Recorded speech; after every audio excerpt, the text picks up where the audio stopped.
we think that he recognized me based on a, kind of look on his face.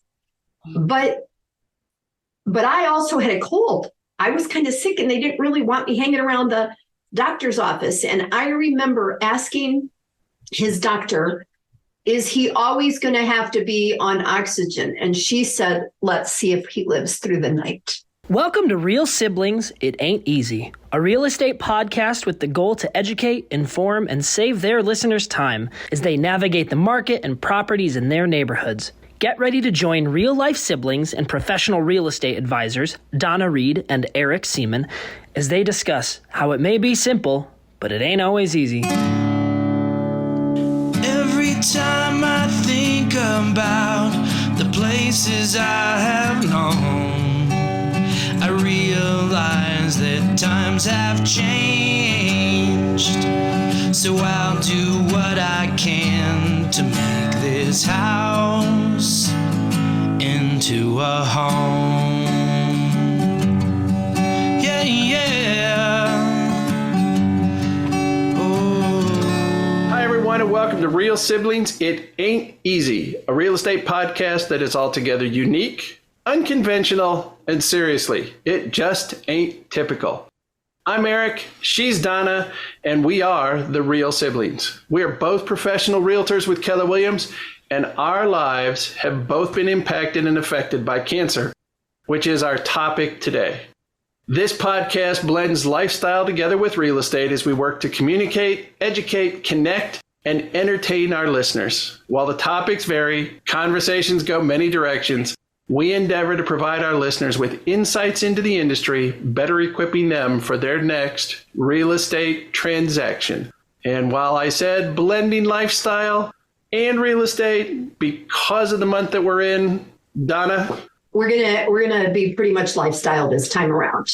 Although right away I start thinking about things that happened with mom. So anybody that's watching this it's gonna be super clear that we're talking about breast cancer based on the image behind me. However, we're recording this a little bit early and I am wearing as close as I could get to teal. So the pink tends to be for October breast cancer awareness and the teal, September ovarian cancer. And actually Eric's wearing a pink shirt, but frankly, you're not going to be able to tell that. It's lost in my purple background, which is the color used to represent pancreatic cancer. And we have had family and friends affected by all three. All of the above. And I don't know that anybody who would listen to this hasn't been affected one way or another, right? So for me, the ovarian cancer piece was the first piece. And that was mom, right? Except that also her mom. So you had mentioned our maternal grandmother. Yes. Our paternal grandfather, our father, and our mother all have passed as a result of one form of cancer or another, although our father didn't want it on his death certificate. Do you recall that? I think it says complications from something. Pneumonia related to blah. Yeah. Because the man didn't want to die of cancer. Because he didn't want to die of cancer and the non-Hodgkin's lymphoma, which ultimately... Right. In 3.5 months. Yeah, from the time we knew what it was, right? So for us, mom went away with dad on a trip and came back and didn't feel very good. And a tumor had grown inside her so much that it was bulging in her belly in that little short length of time. And that would have been around 1989, because I had just been stationed in Germany. Okay. And I don't think I'd been checked in at my unit for 2 days. Okay. When my commander called me in because Dan, being active duty at the time, and a commander had called saying, we got to talk about emergency leave. And I was still in temporary housing, had only checked in with my unit, and am being told, hey, you may need to go back stateside. In my brain, I always think it's 1990 because she lived 5 years, but that was sort of like from diagnosis to, so whatever the dates and times. Right, and treatment and everything else. But yeah, it was very clearly 1989 because I was in Germany, had just gotten there. And how old were you? So in 68, we lost Grandma Torsberg and Grandpa Seemann and several others. That was a year of like 5 deaths. Great grandma died. I was 10. So what were you, 3? I was 3 in 68. And I got to thinking about that as we were talking about this. Honestly, at 3 years old, I would not have had any real memories. And I turned 3 in 68. Yeah. I don't know how debilitating the illness was at that point to know if there was ever, if I even had much engagement with either my grandmother or my grandfather because of caring for, taking care of, where we lived in relation to both of them going on, one in Chicago, one in Eastern Ohio and Bristol. Right. There's no memory of that at all from my standpoint. And the fact that you said we lost great grandma, that was great grandma Seemann, Cora? No, great grandma Torsberg, Grandpa Torsberg's mom that year. Oh, okay. And one of Dad's cousins that like fame maybe out with that year. I don't know. It was a bad year, 1968. And the truth is, even though I was 10, we reach a point in our lives where you don't know what you really remember, or that people told you so often that you think you remember it. Right. So I remember one time at a family reunion, we had that conversation and we asked what your earliest memory was of something. And Jeremy, our brother Dan's eldest, said something about being 4 years old. I don't remember beings about being 4 years old, like to pinpoint something. Now, maybe the fact that he was in 12 or 13 schools made his brain, remember things differently. But we just knew that grandma was sick. And I remember seeing pictures of her in a wig. I remember hearing words about treatment for ovarian cancer. And that's it, And honestly, at 10 years old, you tell me in 1968, were they talking anatomy? You as a young lady, were you? It wasn't even in my radar to think about my own boobs or my own ovaries. We hadn't been through the classes in elementary school or anything like that, which is kind of an interesting topic to move forward to when Mom was sick. So Mom was diagnosed in 89. She died in 95. And this was at the same time that, Gene Wilder and, from Saturday Night Live, Gilda Radner.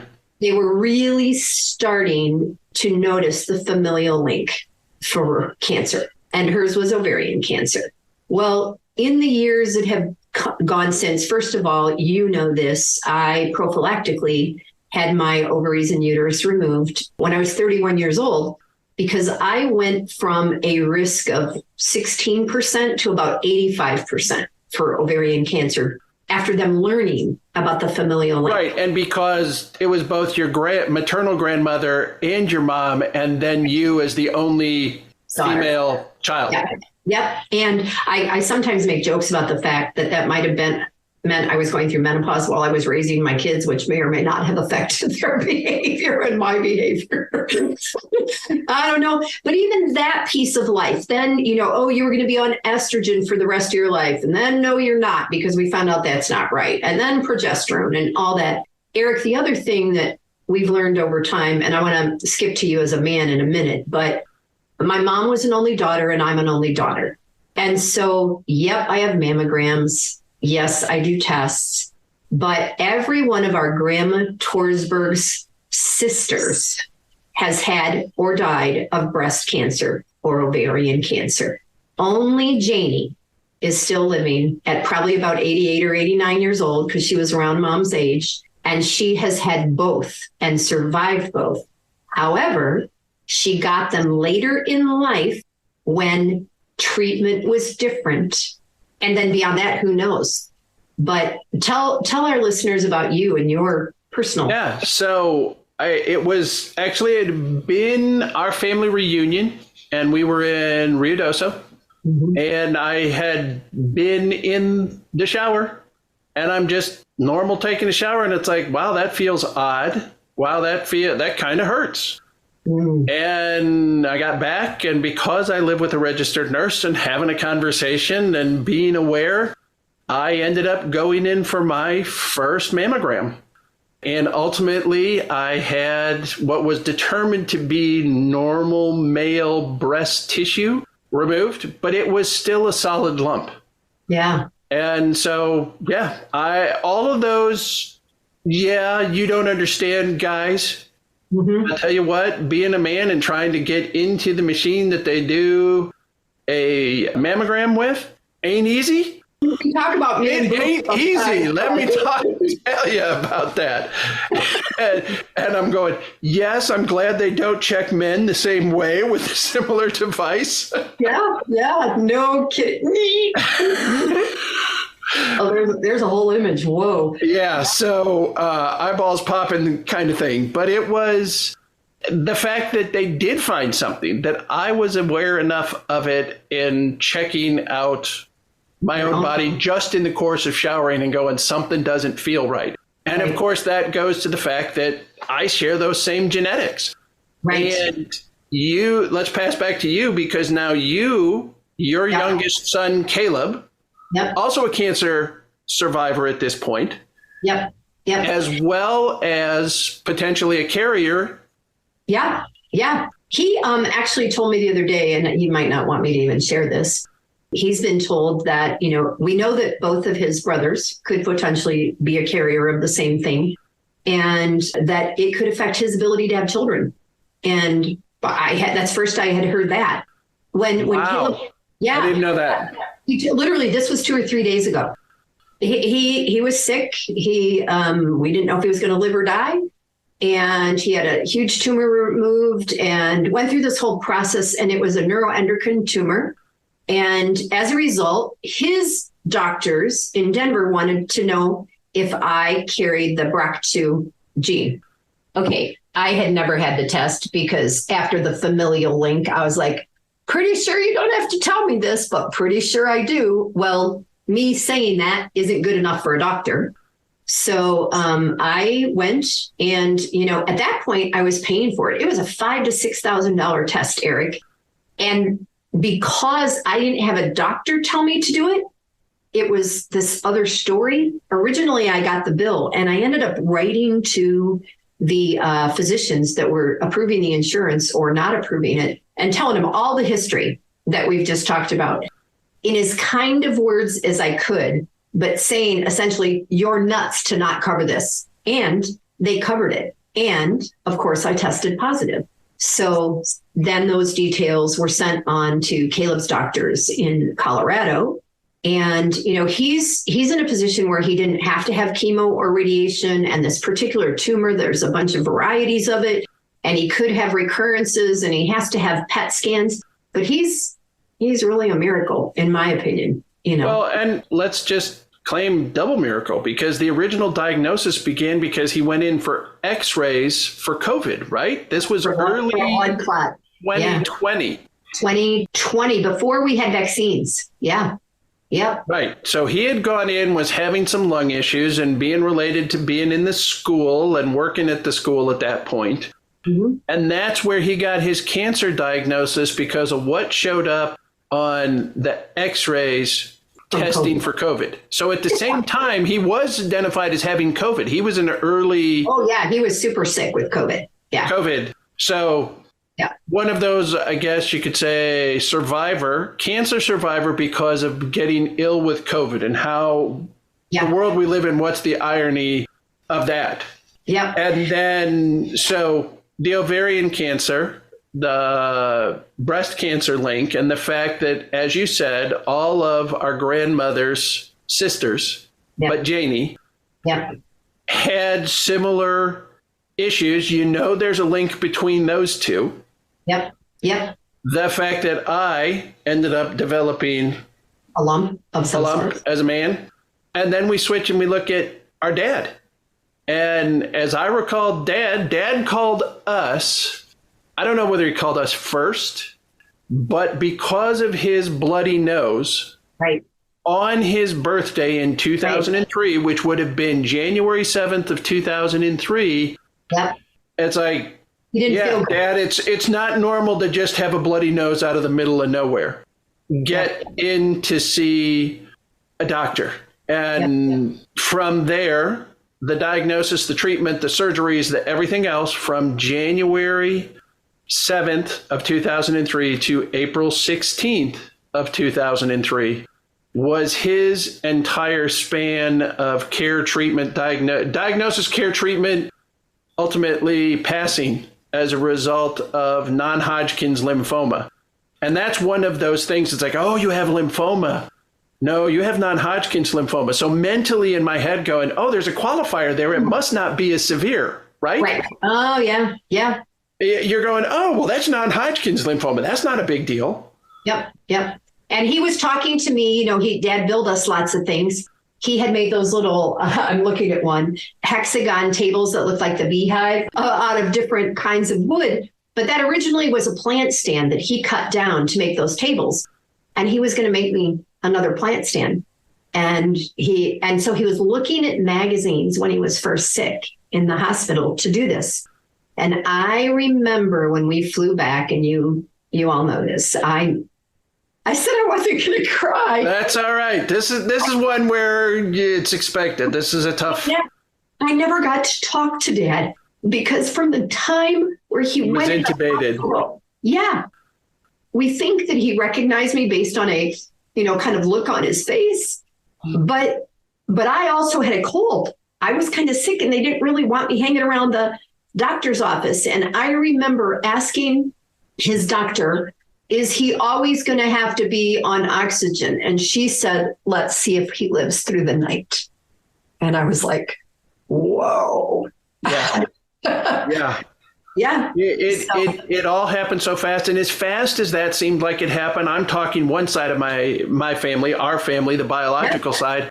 Yep. But it's been 10 years that I lost my father-in-law. And with him, we got the diagnosis. We headed to Mississippi, and 17 days after the diagnosis, I was doing his eulogy and coordinating his memorial service and funeral. And my friend Steve just that was one of those that, because it was so intimate and so quick and so many people coming in. Yeah. Because I'm like you, we love with food. Yeah. And I cooked the last meal he ever had. Chicken, peas, potatoes. And it was after that he got into bed and we never got him back up. Wow. And it's again, as we talk about this, there may be people out there who it's heart trouble or it's this or that. And I have joked about the fact that I've had so many surgeries that I have very few body parts left to donate and give away. Right. But I think that from a breast cancer perspective, there's a little bit of a lighter side for me at this point, and that's important for me to note. So I have a new PCP now that I'm on Medicare. And I'm having a regular mammogram, but they also, because of the history, want me to have MRIs every other 6 months. So 6 months mammogram, 6 months MRI.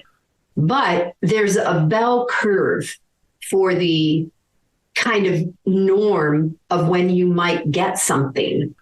And I'm on the other side of the bell curve. So when the other side, meaning you're on the downside now, you're no longer on the upside to the peak, right. And where right. Oh, you're down outside and outside the Yep. And so I think they're required to tell you when they're giving you this genetic stuff that you can prophylactically have your breasts removed. And, there's a piece of me that's like, man, I've already had so many pieces given away. I'm not going to do that if I don't have to.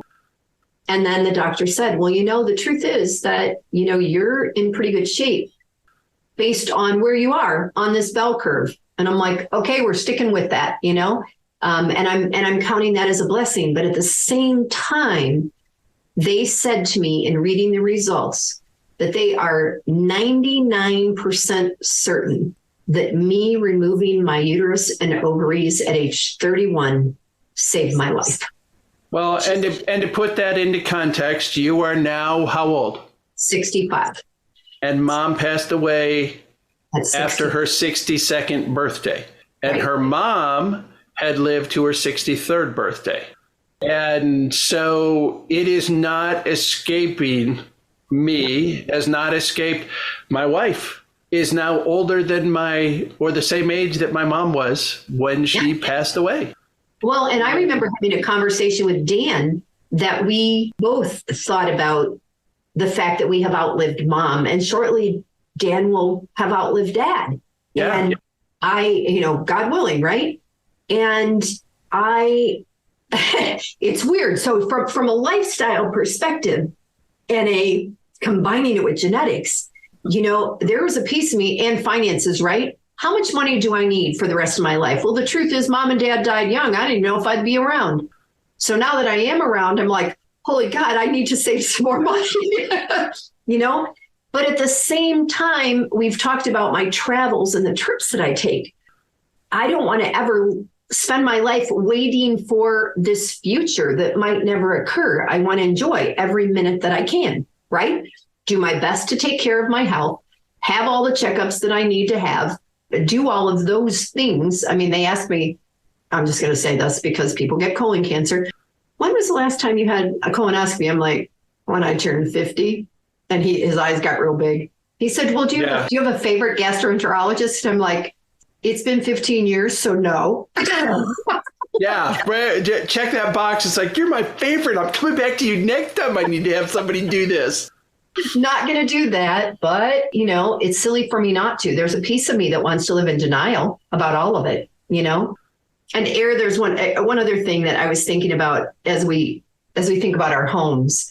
You were not in Lindsey when mom was sick, but I mentioned it in the interview we did with the guys from Lindsey about whatever episode that was, the one where we were talking to the people planning the event.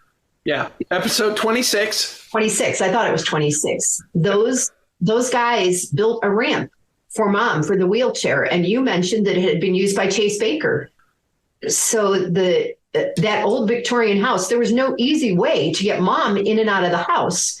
With dad being the only person there. Simultaneously, how lucky that dad was self-employed and could be there for a good portion of the time, because I was working at Kmart at the time. He became her caretaker at many levels. Right. And I know we talked in a previous episode about the encroachment of our garage barn shop onto our neighbor's property. And I think it was Mrs. Mitchell, Helen, who was one of Dad's staunchest supporters, advocates, because of what she personally saw living right next door to Dad caring for mom.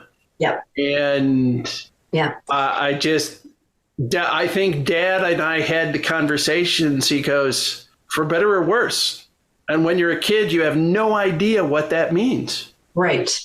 When you're standing there and you're exchanging vows, and it's the typical for better or for worse, for sickness and in health. And it's like, okay, sickness, we know you're going to have a cold and a runny nose, and I'm okay with that. Yeah. You don't understand what sickness is, and the fact that he rearranged the dining room, put the hospital bed in there. Yep. About the only thing mom would not let him do, as I recall, was shave her legs. She still did not like, and the last time I visited, the ramp was installed the last time I had a chance to visit mom. At that point, I was working out in California.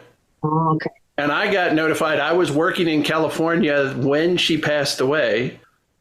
But my last visit going back to Ohio, the ramp was installed and I pushed her around town. Well, that night, too, mom was still at a point where she was getting up out of the bed, excuse me, and going to the bathroom, and she fell. And Dad couldn't pick her up.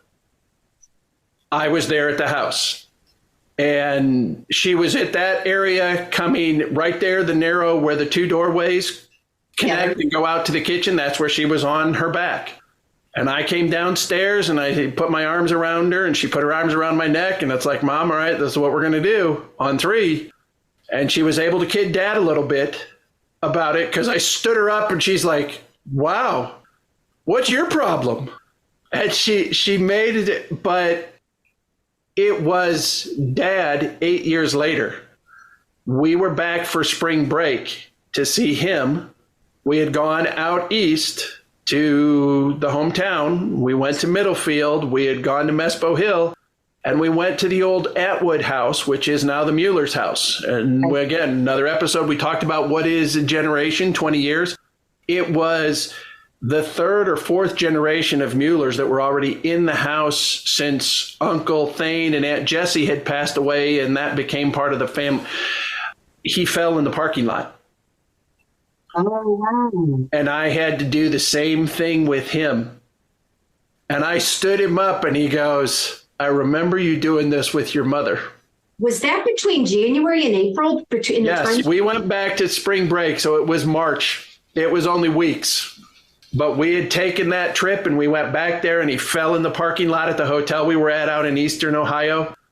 And like I said, I picked him up and he was... Yeah. It reminded him of that night with Mom. And he said, those shoulders have done it for both of us now. Wow. Kind of thing. So, Eric, one other thing that since I was just back in Ohio and I stayed with Ernst and Carolyn, because I was living in Ohio and I was working at Kmart, and I would stop and see Mom either in the morning or the afternoon, coming or going briefly. And again, grateful I was close by, grateful that Dad was there to help take care of her. And then I would sometimes help her in the bath or, something like that.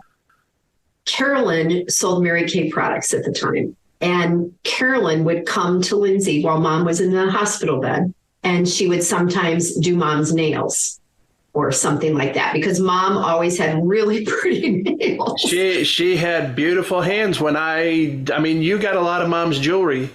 Yeah. But I got the wedding bands. Yeah. And Jeannie still wears Mom's wedding bands because when I remember seeing her hands, and it's like, she slid it on like it was made for her. Yeah, that's awesome. Because she had such small, petite hands. So those pieces we get to carry with us. Yeah. I've got a brother and a sister-in-law. Most recently, my brother-in-law diagnosed with lung cancer. And so now we're starting lung cancer with him, and his next older sister has been 6 years now. Wow. That her diagnosis from squamous cell, which is lung cancer. When Dad had remarried, and with Lonnie and calling her Oma, it's like, well, that's the only Oma we like because of lymphoma and glioblastoma, and it's in so many cancers end with Oma. Wow. And of course, that's German word for grandmother, Oma and Opa. It's those things that, you remember, you hang on to, and good memories, sad memories, poignant memories. I don't know which way, but I guess summing this up as we've been talking about this is that there's not a single one of us, he said, who isn't some way, somehow, some family member themselves aren't dealing with. Don't be afraid to ask questions. Get yourself checked. Do the exams you need to do. Get treatment if you need it. And if one of these areas has specifically impacted your life, then find a website and donate. Yeah. What you just said is exactly what I was thinking. There's a piece of me that doesn't want to know. There's a piece of me. Nobody does. Nobody wants to hear it. No, I know my blood pressure is good. I know my cholesterol is good. I don't want to know about some of the other stuff. And yet that is ridiculous. That's like burying your head in the sand. So if nothing else comes out of this, this particular podcast is that we all need to take care of ourselves. We need to watch our health. In order to take care of your family. Right. If we don't take care of ourselves. We're not in this alone. Yeah, exactly. So anyway, a little bit different kind of conversation today.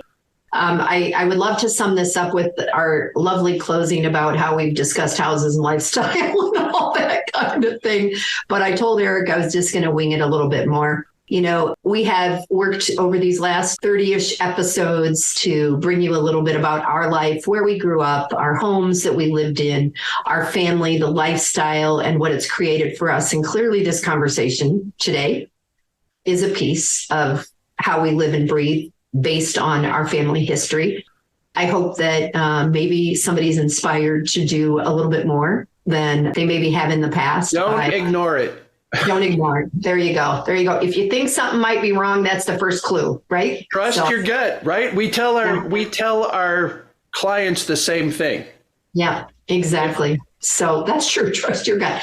So with that, we are both realtors with Keller Williams. I am with Keller Williams Southern Arizona in Tucson, Arizona. My name is Donna Reed, and this is my brother, Eric. In case you didn't know that, he is with the Heritage Office of Keller Williams in San Antonio, Texas, and we can help you all over the world. And if you have any questions for us or comments, we would love to hear them. This could be a topic that's near and dear and means something to you. And in the meantime, I'm going to try to end this and see if I do what we're supposed to do. We're real siblings and it ain't easy. And what else am I supposed to say?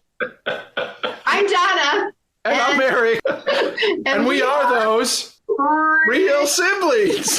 That was perfect.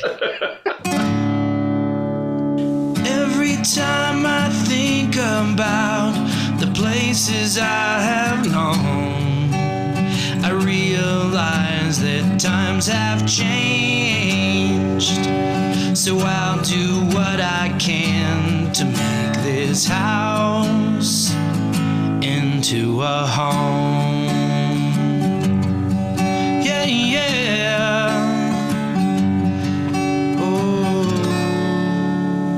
I'm Annabelle, and I want to thank you for investing your valuable time in listening to Real Sibling. It Ain't Easy. I hope you found this episode informative and enjoyable. There are several ways you can support this podcast with my Grandpa Eric and Aunt Grandma. Please take the time to like, follow, and subscribe. Additionally, leave them a 5-star rating along with a review on your preferred podcast platform. The final thing I would ask is that you recommend this podcast to a friend, a family member, or an associate. Your engagement is critical to their ongoing success, and they look forward to connecting.